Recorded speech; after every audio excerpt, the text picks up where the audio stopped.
When Oklahoma legalized the use of medical marijuana in 2018, critics argued the new law lacks sufficient oversight and regulation.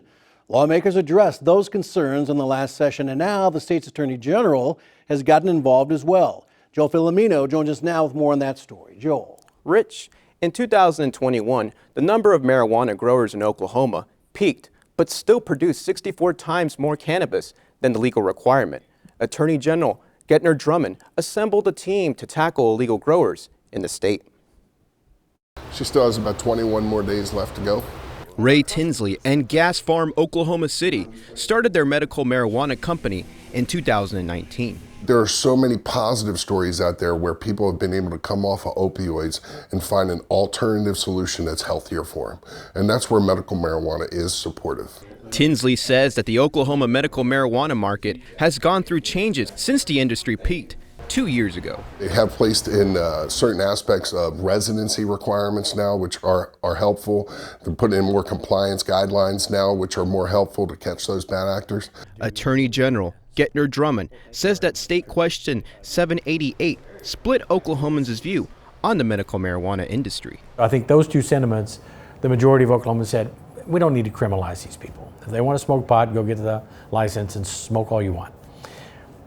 That was the good intention. He says that since State Question 788 became law, complications have arisen from it. We as a legislature didn't put sufficient side guards on it, and the grows ballooned to 12,000 licensed growing operations, and that was just a recipe for a disaster. He says that many bad actors have taken interest in exploiting Oklahoma's marijuana laws. We have over 10,000 illegal Chinese operators in the state operating syndicated crime organizations, with the front being illegal marijuana grow and the back being distribution of fentanyl, human trafficking, and sex trafficking. The Attorney General formed an organized task force this past May, partnering with the Oklahoma Bureau of Narcotics and the Oklahoma Medical Marijuana Authority. Those three agencies on average are closing one illegal growing operation a day.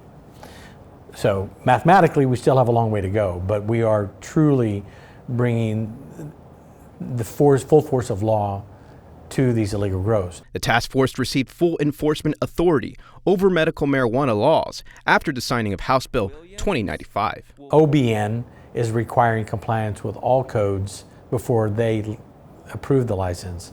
And what we can anticipate is just through this licensing, we will identify probably another 3,000 illegal growing operations. The Oklahoma Medical Marijuana Authority released a statement. OMMA stands ready to assist the Attorney General in any way we can to support the mission of his newly announced task force. We believe this collaboration will lead to positive and effective outcomes and send a strong message that criminal activity isn't welcome in our state. Director of the Oklahoma Bureau of Narcotics, Donnie Anderson, says real progress has been made in reducing the number of marijuana growers in the last year. I knew real quick that with 10,000 grows and also knowing the size of some of these grows that there was obviously an issue. Well, last year at this time, we only had 63, so we dropped it from over almost 11,000 down to about 6,300.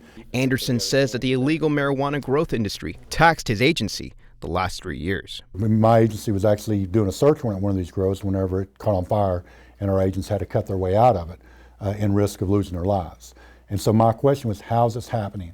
The Oklahoma Bureau of Narcotics say that they only have 30 marijuana law enforcement agents to keep up with the reported 5,000 illegal growth operations across the state. Drummond says illegal marijuana activity is overwhelming law enforcement agencies like the Bureau of Narcotics. I mean, if Donnie had 5 times the agency, he still would not be able to dent illegal operations in Oklahoma as we would all like. The Attorney General's office is also creating a tip line on their website for locals to report on illicit activity. We act on 100% of the tips. Many are excellent. Some are frivolous, but many are excellent. And we have a whole team of people that read and screen and then send to the right agency. The task force includes cybersecurity, computer science, and other agents with federal and international experience. We have now in the Organized Crime Task Force a couple of former SEALs. We have FBI, we have Homeland Security, we have Secret Service, and we have some really smart kids that understand computers. Those coupled with prosecutors in my office are tasked with locating and ferreting out illegal growing operations in twofold. Because of all the effort combined across all the agencies and our federal partners, the growing operations were reduced to 6,299 about a month ago. Exactly, better than Amazon.